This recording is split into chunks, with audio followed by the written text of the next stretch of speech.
Alright, good afternoon mga ka-GGA Humble Works at meron na naman tayo ritong Rider GFI. Ang problema naman ito is itong ignition coil niya. Yan. So nakita nyo, meron ng electrical tape. Ito po kasi, nung last time na chinek ko, may lumalabas ng kuryente dito. So paano ko nalaman yun? Pag pinaandar nyo siya, itapat nyo lang po ng malapit yung inyong flat screw doon sa coil niya. Paano? Ganito po yun. Ayan o. Nyari yan, nakakabit. Nakasalpak dyan. Pag pinaandar nyo, ilalapit nyo lang ganyan yan o. May lalabas na kuryente dyan. Ibig sabihin nun, sira na po yung ignition coil. Ganun lang po kadali yung pag-check. So, kung gusto nyo pang i-check, pwede rin kayong gumamit ng multi-tester or analog tester. Tetestingin nyo isa-isa yan. Gagamitan nyo po yan ng continuity test. Titignan nyo yung kanyang ratio. Makikita nyo yun doon. Lalabas yun. So, dito, chinek ko na to nakaraan. So, sinuggest ko na nga kay sir. Napalitan na. Kasi ilang taon na rin to, sir? 5 years. 5 years na. 5 years na. Ang naging problema nito, yun nga, kinakalawang na yung mga, ano niya, ito. Yung mga coil niya sa gilid, kinakalawang na. So, yun nga kasi hindi naman natin napapansin to di ba? So, dapat to kasi nilalagyan nyo lang kahit pa paanong konting grasa lang. Konting lubrication lang para lang ma-prevent yung gantong kalawang. So, hindi naman makaka-apekto yun kung maglalagyan kayo ng grasa rito. Saka ito pa isang epekto niya, pagkasira na yung ignition coil, no? Nasusunog na yung wire. Yung high tension wire. Nagkakaroon na siya ng ayan ng lamat. Yan. Parang nag-overheat na yung high tension wire niya. So, magkano lang naman to? 600, no? 700, mga ganun. 600, 700, original na yan, SGP na. Ayan. So, ito yung, serial number. Ayan. Ayan. Ito yung bago. Ayan. May bago na siya nabili. Ayan. Ito. Ito na yung bago. Pansinin nyo ha, ito. So, paano kinakabit to? So, kailangan baklasin nyo muna yung mga luma ito. Yan. Yung spark plug cap, tignan nyo, pag binaklas nyo, checkin nyo rin yung loob. Yan, nababaklas naman yung mga goma nyan. So, babaklasin nyo lang. Ito. Para makita nyo lang ha. Ayan. So, ito. Ayan. Checkin nyo yan. Loob. Kung buo pa. Pag kinakalawang at natanggal na yung parang spring niya sa loob, palitin na po yan. Ayan. Yan na mismo. Okay? Then, itong isa, ayan, checkin nyo rin. Pag yan nagkulay kalawang na, delikado na yan. Ibig sabihin, pinapasok na ng tubig. So, tinuro ko na yan sa dating vlog ko pa. Pwede nyo takpan ng electrical tape or ng grasa, saka nyo lalagyan ng electrical tape para ma-prevent yung pagpasok ng tubig, lalo na pag bahain sa lugar nyo. Yan, para ma-prevent nyo yung pagkaka-shortage. So, yan, papakita ko paano ko kinakabit ito. Then, paano ko sinesecure yung high tension wire. Yan, pakita ko muna sa inyo ha, ganito lang yan. Ito. Yan, nakikita nyo to. So, ikakabit nyo muna yan. Ito unahin nyo. Yan, ito. May parang thread dyan sa loob, ayun, no? May thread dyan dito sa loob. Sasalpak nyo rito sa gitna. Ganito. Yan, totornilyo nyo po yan. Pero bago nyo itornilyo, make sure nakapasok na tong goma. Yan, pasok nyo tong goma. Tulad nito. Yan. Salpak nyo muna yung gomang yan. Yan. Tapos, sunod nyo to. Yan, ito. Yung spark plug cap. Kabit nyo po ng maayos. Itotornilyo nyo po yan. Dapat kakapit yung thread hanggang sa sumagad. Dapat sasagad siya. Okay? So, ganon. Pihitin nyo lang ng pihitin. Kontrahin nyo lang yung hanggang sa hindi nyo na mapihit yan. Yun na yun. Stop na yun. So, huwag naman sobra, no? Baka mamaya kami na bakal. Tapos, bis na mabuo, masisira. So, saktong lang. Ayan, mahigpit na. Sumasabay na yung high tension. O, ganito. Pag ganyan na po siya, gamit po kayo ng grasa. Pwede nyo pong lagyan ng grasa rito sa gilid. Ayan. Ito. Ayan. Papakita ko na ha. Ganyan lang. Kaunti lang po ilalagay nyo, hindi marami. Saktong-sakto lang. Ayan. Ayan, ganyan lang. Pag nalagyan nyo na yan, pwede nyo ibalik yung goma. Angat nyo na yung goma. Yun. Okay na. Pag nakabit nyo na po yung goma, yan, kunyari ito, nakabit nyo na yung goma. Tanggalin nyo lang yung excess. Yan, alisin nyo yung excess na grasa. Yung purpose po ng grasa is para po sa water resist. Yan. Make sure heavy duty po yung inyong grasa ha. Pagkatapos nyan, lalagyan nyo ng electrical tape. Ano yung electrical tape na ginagamit? Ibang klase po.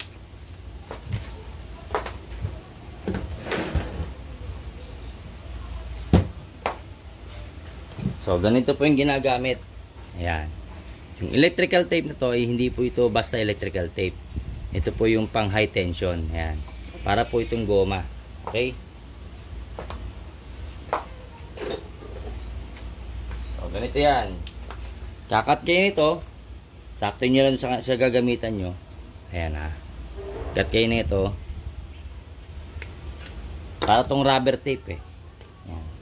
Pero protection to sa high tension. Tapos, tanggalin nyo yung cover. Make sure magandang klaseng binibili nyo ha. Nito brand po. Maganda yan. O, gusto nyo 3M. Ayan, ganito. Ayan. So, ganito yung gagawin. Ayan. Kukoberan nyo to. Ayan mismo ha. Kuberan nyo to. Ganito paggamit nyan. Ayan. Kung saan nyo tinanggalan nyo ng dikit, doon nyo kakabit. Ayan. Pag ganito. Nasa hatakin nyo yan. Saktong hatak lang. Ayan. Kusang kakapit yan doon. Alalayan nyo lang muna. Ayan. Tapos, paikutan nyo yan. Ganito. Sisecure nyo lang yan. Paikot ng paikot. Ayan. Ganito lang ha. Hanggang sa makoveran nyo po yung buong goma nyan. Para hindi pasukin ng tubig. Para kahit lumusong kayo ng baha, okay na okay yan. Subok ko na po yan. Matagal ko na pong ginagawa ito. Ayan. Ganyan lang. Once na okay na, dumikit na siya. Ayan, kumapit na. Pwede nyo nalagyan ng electrical tape. Pero yung electrical tape po na ginagamit ko, ito po yung ginagamit ko sa mostly pag nagwa-wiring ako. Automotive po yan. Automotive na electrical tape. Ayan, ha? Ganyan. So, lalagyan nyo siya ulit. Kukuberan nyo siya ulit. Ganyan. Kuberan nyo muna yan. Tapos, paikutan nyo na yan. Siguro, mga 2 balik, pwede na. Masyado na marami yun. Makapal na yun. Ganyan lang. Okay, nakikita ba? Ayan. Tapos pabalik.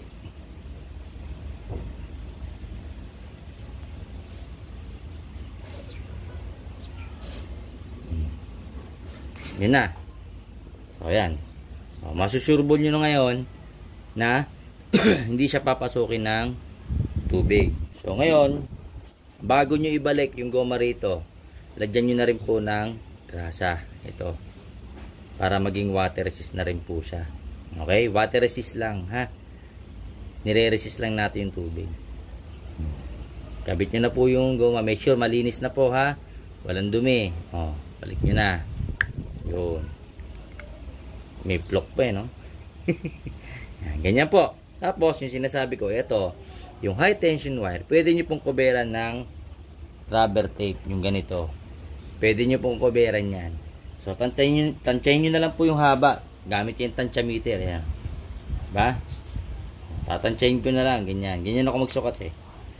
Yun. So, nasukat ko na. Okay na yan. Yan. Ganyan siya kahaba. Yan mismo.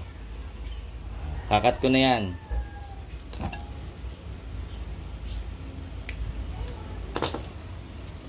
Ito sinasabi ko kanina. Ayan, tatanggalin nyo lang tong parang cover niya na plastic sa ibabaw. Yun naman po yung ididikit nyo. So, pag tinanggal nyo yan, ganito. Yan. So, ito yung i-cover nyo rito. Yan, paikot naman. So, pwede yung hatakin ng konti yan. Yan. Simulan nyo muna rito sa itaas. Tapos papunta ron. So, ganyan po ako maglagay ng protection. Para sa high tension wire po ito, ha? Ganyan. So, hatakin nyo lang po ng pakunti-kunti. Tapos pababa, papunta ron sa sa pinaka niya. Ganyan lang, oh. Pinakamagandang protection to. Yan. Takatakin nyo na lang pakunti-kunti. Huwag naman sobra, baka maputol. Sayang naman.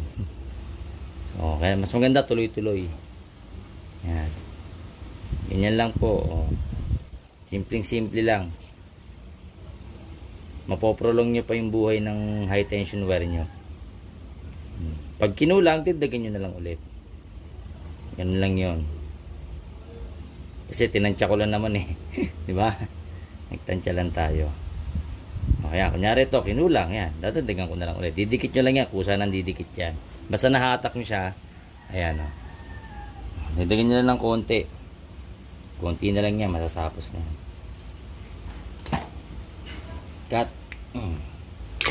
Tapos, duktong ulit. Yan. Ganun. Same procedure. Katulad ng ginawa ko kanina.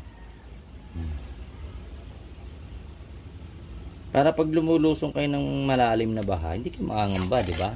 Hindi kayo mawawalan ng kuryente o ng power. Yan. Balik. Tuloy. Yung laban. Ikot ulit. Ganun lang. Oh. Hanggang sa marating yun yung dulo. Yan. Yan na. Bago to ha, bago. Pero ako naglagay na ako ng cover. For safety na po yun. Kasi nga si customer may mga bahaing dinadaanan to eh. So yan. Ganyan po. O yan. Pag natapos na, pwede nyo na pong balutan ng electrical tape. Yan. Ganyan na po itsura nyan. Saka nyo balutan ng electrical tape. Mauuna yung rubber tape bago yung electrical tape. Para hindi sisingaw yung kuryente. Walang kawala yung kuryente. Galin nyo lang. Yun. Simulan nyo naman sa taas, di ba? Sa taas naman ako sisimula. Tapos pababa. Siguro, dalawang balik, okay na ulit yun. Yan, ganyan lang. So, para sa akin po, ganito ang ginagawa ko, ha. Mas safe po ito. Mas mapoprolong nyo to. Pero kung hindi kayo agree, okay lang din. Gawa kayo yung sarili nyo. No? Kung may mas naisip kayo mas magandang idea, gawa na lang kayo yung sarili nyong vlog. Ganyan lang po. Tapos balik. Ikot. Ganun lang.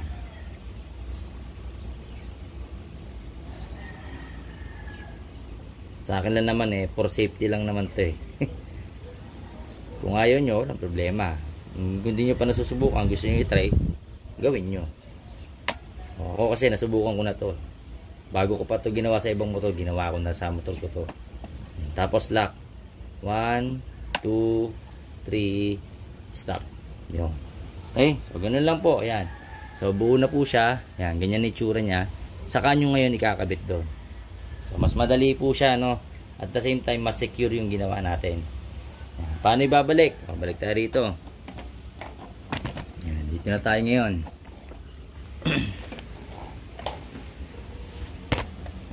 Paano natin siya ikakabit? Ayan. Dito tayo. Yan. So, ganito po. Ayan. Suksok nyo lang. Alisin nyo ng konting flarings. Angat nyo na lang konti. Ayan. Tapos, pagdating dito, pag ganito yung ignition yan. Ayan. Ganyan ang pwesto. Make sure lang po naka-off ha ang inyong susi. O yung ignition. Tapos, kabit nyo muna yung pula sa pula. Ayan. Meron niyang close up natin. Baka hindi nila nakikita eh. Yan. Close up natin. Ayun. Ayun o. Meron yung pula sa pula. Ayan. Nakikita nyo? Ayun o. Yung pula. Ayan. Pula sa pula. Idukto nyo yung pula. O, ibalik nyo yung socket ng pula. Ayan. Tapos sunod yung black sa black. O, ito yung black na isa. Ayan. Black yan. Pero lahat yan nakakonect ng direct ECU. Huwag po kayo magpapalit ng ibang ignition coil. Parang awan nyo na. Kung ayaw nyo masira yung inyong mga ECU, masakit po yan. Meron na nga akong mga ginawang ganyan. Nagpalit ng ibang brand. So, hindi ko na para i-mention pa. Siguro naman alam niyo na yan. Kung anong brand yung mga yan. So, iwasan nyo na pong gamitin yung ganong brand. No, wag po kayo magtipid. Bili kayo original. Mas matibay pa. So, hindi nyo naman kailangan ng mga mga pang racing kung stock lang yung makina nyo. Gusto nyo ng power, alagaan nyo yung motor nyo, palitan yung mga nasisirang parts. Babalik ulit niya sa dating kondisyon. Ganun po yan. Hindi yung kung ano pinagkakabit natin sa motor. Kung stock lang naman yung motor natin. Okay, then balik nyo na yung Allen wrench. Yan. Pero bago nyo ibalik, ito pa isa. Lagyan nyo po ng grasa. Ito yung sinasabi ko na madalas. Yan. Ito mismong dalawang to, sumabit. Yun. Yan, yung dalawang gilid na to, ito. Yan. Sa kabila, lalagyan nyo lang po ng grasa. Hindi po masama maglagay ng grasa dyan. Lagyan nyo lang. Yan. Ganun din dito sa kabila, lagyan nyo lang. Konti lang, hindi naman kailangan marami. Protection lang naman sa tubig yan. Wala namang epekto sa motorsiklo yan. Sa akin lang, pine-prevent ko lang po yung pagkasira niya kagad. Napoprolong natin yung serbisyo ng gamit. Pinatatagal lang natin. Ganun lang. Oh. Tapos kabit. Oh, kung ayaw sundin, walang problema. Sabi ko nga sa inyo, ako, based on experience ako eh. So, inaral ko rin yan sa sarili kong paraan. At the same time, nagbabasa po ako ng libro. Lagi ko sinasabi sa inyo yan. Ang libro kong binabasa ay automotive. So, mas ako sa automotive na pagbabasa. Nire-relay ko lang sa motorsiklo. Yan. Ay, payatang kumabit. Ayun. Yan, okay na. Then, gamit kayo ng Allen. Oh. Siguro naman, alam nyo na yung gamit ng Allen yan. O, yan, pakita ko. Allen lang po na maliit, ha. Babaon na yan. Hindi rin kailangan sobrang higpit. Saktuhan lang po. Higpit kamay lang, masaya na yan. Maramdaman lang yan na bumaon na, tapos na yan. Pababaon nyo lang yan dyan. Pagka ipa-final higpit nyo na, higpit kamay lang. So, kung paano ko tinuro yung paghigpit dun sa oil nyo, sa drain oil ng nyo, ng mga motor nyo, sa strainer, o dun sa ganun lang din. Ayan, oops, higpit na, okay na yan. O, ganun din dito, higpitan mo lang. Kabila. Yun, pag umigpit na, tama na. Kapit na yan, sure ball. Make sure na nakabalik na yung dalawang wire. Tapos, dito sa ignition, ayan, nakikita nyo to. Ayan, ignition naman tayo. Ayan. Yan, yung ignition. Close up. Yun. Kita ba? Yan. Ito yung ignition. O, ibalik nyo na muna to. Yan. Kabit nyo yung cap. Yan, dapat tutunog ha. O, saka nyo po, ikabit yung dito, yung lock nya. May lock yan. So, ako kasi hindi ko sinira yung lock. Ayan o. Ibabalik ko pa rin po yung lock nyan. So, ganito lang. So, itusok nyo na muna. Diba? Ganyan o. Babaw nyo lang ulit yan. May guide naman yan. Paano tinatanggal? Turo ko na rin. O, ayun o. Ito. Ganyan lang o. Pinipisa lang yan ng long nose. O, pipisahin nyo lang ng long nose pagka tatanggalin nyo. Ngayon, pag ibabalik nyo, tutusok nyo na lang dito yan. Dito mismo. Tusok nyo lang. O, yun. Nag-clip. Okay na yun. Nag-clip. Pag tumog na yung clip nya, ayos na yan. Then, salpak nyo na to. Tapos balik nyo na yun doon. Yun na yun. So, ganun lang po ha. Yung pagkabit nyan, madali lang. So, ganyan na naman kadali yan. Nga lang kasi hindi ko na mahahawakan na maayos nakaharang yung camera.